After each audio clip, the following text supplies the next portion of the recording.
Coach, welcome to the East Regional here in Washington, D.C.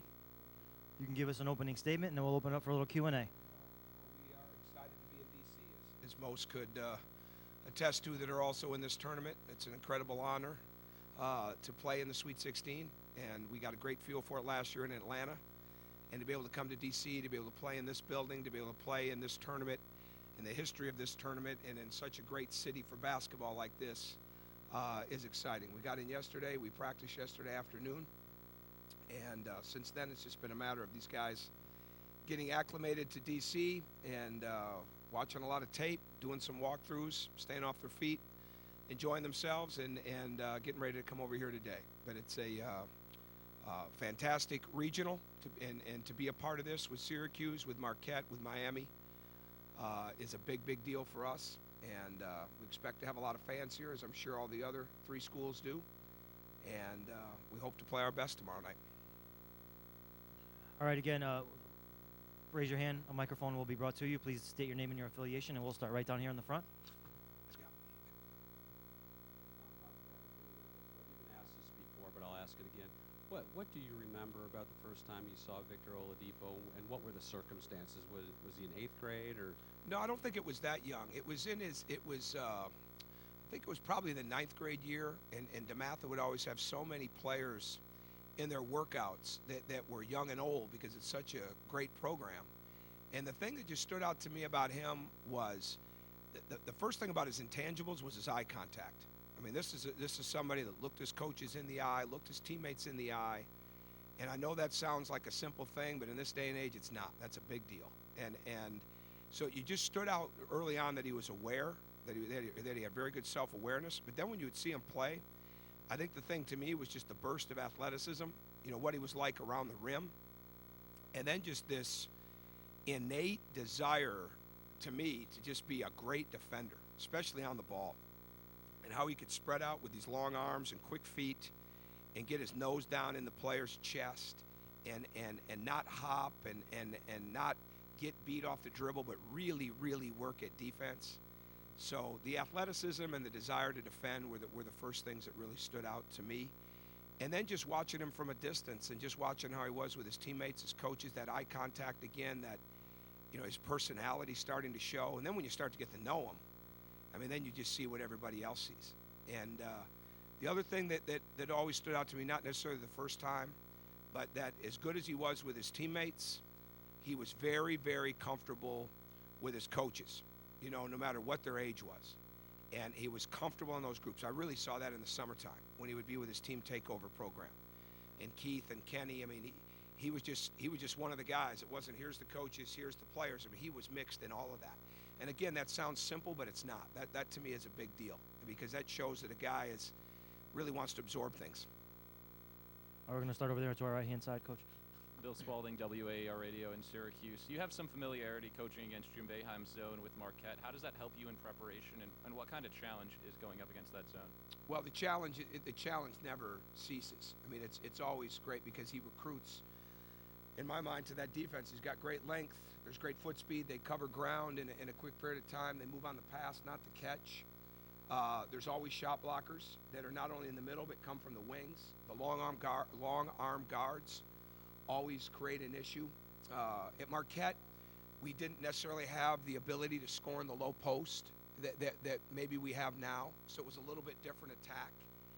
And we had very good guards. We had people like Jarrell McNeil, Wes Matthews, Dominic James, Lazar Hayward, people like that could make plays, but we didn't necessarily have the low post ability. So it allows you to be a little bit more creative when you have that. I don't think you can look at that zone and think you're going to beat it any one way. But I also know that you can't look at that zone and think that you're going to stand around and pass the ball on the perimeter either. That is a recipe for defeat. And so we've got to be really solid with what we do. We've got to be assertive and aggressive, and we've got to have a lot of ability to adjust and change against it. Coach, we'll go right down here in the front, and then we'll go to the middle row. Coach Ken Bykoff, Inside Indiana. I know that you guys have played a lot of different styles this year. Does Syracuse remind you of any team, or parts of Syracuse remind you of other teams that you've played? Not really. The one team that plays a very good zone in our league would be Northwestern. And the reference points we've given, there's always certain characteristics of certain players that you try to reference with them this time of year. The thing they do on offense that they get, in my mind, very little credit for is how well they screen. And there's an area where, like, Northwestern's guards and forwards are as good as screeners as there are in our league, I think. But there's really nobody that these kids have played that you can look at and say, yeah, we went through 40 minutes of this. There's not. But that's the beauty of the tournament. In the middle to hoops. Hey, Tom, how are you? Good. Difference philosophically between your league and the Big East. Was there a philosophical change when you came to? Not for me. Not for me. We knew what we liked doing in the Big East, and the kind of players that we like to recruit, the versatility, the athleticism. I think, if anything, we've tried to really put even more of a premium on shooting in the Big Ten, but none of us ever came in with a mindset that we're just going to recruit to the standard prototype Big Ten team, because that wasn't relevant for us at the beginning. It was more relevant, let's go get length, athleticism, versatility, multidimensional players, athletes, and at the same time, because we're at Indiana, let's try to increase the skill level every chance we get. And I think that's exactly what we've tried to do. So, now with that being said, do we have the length and athleticism that a team like this has? No, we don't, and very few do.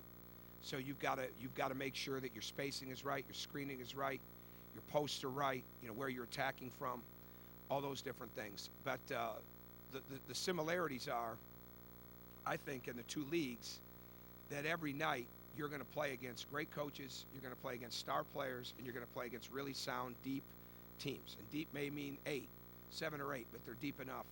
And I think that's what kind of prepares you, or you hope prepares you, to get into a point like this. Right down here in the front. Rick Bozich, WDRB. Victor came in with Will, and Will and Victor both seem to play with an edge, especially Will. What's the value of that edge to you as a coach? How do you employ it? It's like having an extra player on the floor, because when you get entitled and enabled type of guys, they're not going to go the extra mile. They'll get by for a while on talent, and they'll get things done for you, but they're not going to win big for you. I mean, there's got to be intangibles. And the edge, all those things I talk about, to me, that are big, the eye contact, the awareness, the absorbing, all those things are really huge. But you've got to have, for lack of a better phrase, you've got to have a real chip on your shoulder. And there's nothing wrong with that. There's many a great player that have made many a great team that started out with that chip. The ones that lost it didn't stay great. The ones that built on it, end up legendary. And it's no different in college. I mean, you've got to have that. And I think Victor and Will have that, because it was never about just what they did when everybody was looking or when everybody had to be there. It was always about what they did when nobody was looking or when nobody had to be there. It's the extra work. And Jordan Hulls came in the same way. That's why he's the all-time leader in games played at this point, or tied for it at this point, whatever it is. I mean, I don't know if anybody would have seen that coming 4 years ago. But there's nothing wrong with having that edge, as long as it's channeled the right way. And every once in a while, will it get overstepped? Yeah. But you know what? So what? You've got to have guys that they're not afraid of the big moments, because they've practiced and prepared for those, and they know that nothing's handed to them, that they've had to earn it. And I think that's what we always are going to try to recruit at Indiana. Stay in the middle to Bill. Hey, Tom. Hi, Bill. Hey, Bill wrote this to the New York Times. As you talk to your brother-in-laws about you seem you're really into motivation and things like eye contact and all that. When you guys talk, what seems to be the difference between dealing with young men at this level and then dealing with guys at the next level? Is there a dramatic difference in the coach-player relationship between this level and that level? You know what? That's a great question that I don't think there's a huge difference. I think for two reasons. Number one, their league continues to get younger. And both of them are building younger players into their program, all the time, and that are coming in as rookies and second-year players and having roles and then moving way up. So there's not a huge degree of separation with that.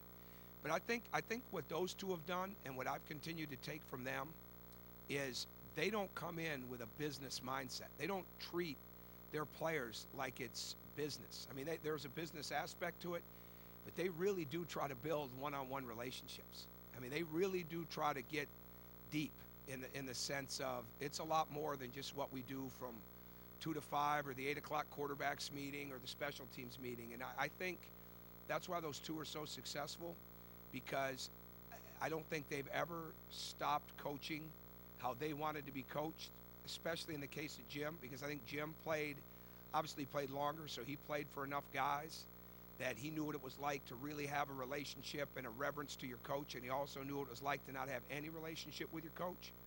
And I think what he's done is taken the best of those worlds and put it forth.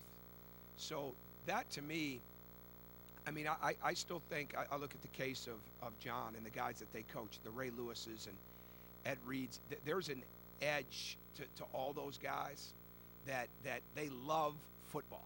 You know, I mean, they're all different, but they love football, and their coaches love football. And I think that's what you're constantly trying to find in basketball, is our common ground one where we just absolutely love this game and working at it and learning at it and doing things with it that will make us better. And I get inspiration from them on that. No matter how old their teams are, they still have a lot of that with them. I think we got time for two more. We'll still one right down here, and then we'll go in the middle. Ken Bykoff, Inside Indiana. Coach, the kids on this team from 10 wins to 12 wins to the Sweet 16 to outright champs this year, how has each one of those things prepared them for this moment? I don't know. It's a great question. I think it's just a greater understanding all the time. You know, obviously you go through different experiences, and it's how you feel from it. I mean, last year the Sweet 16 loss, while common wisdom on the outside was saying, they're going to be really good. They attacked Kentucky. They scored 90 points. They've got all these guys coming back. Our guys went to work like it wasn't close to good enough. I think there's a big difference there. I think 2 years ago, or if they didn't have a real desire to be successful, we wouldn't have had the spring and summer that we had. We had as good a spring and summer as I've ever been. One of the two best I've ever been a part of as a coach, going back to a year at Marquette. But there's a real hunger. And no matter how young they were, no matter how old they were, there was a hunger that they could have done more. And I think that's what you always want. The vision of where you think you could go has always got to be a lot greater than the reality of where you're sitting. And that's where all your energy comes from. And if you're doing that, then you've got a real great chance to keep moving forward. And the last one will come right in the middle aisle, Coach. Coach Zach Kiefer with the Indy Star. Sounds like Jordan and Will are both good to go tomorrow night. Knowing those two and their competitive level, was there ever any doubt? Was there ever any issue with them two getting ready for this one? No. We've seen nothing that would lead me to believe that we've got a game plan differently for this on tomorrow night. Not at all. Okay, Coach. Thank All you. right, Good thank luck. you.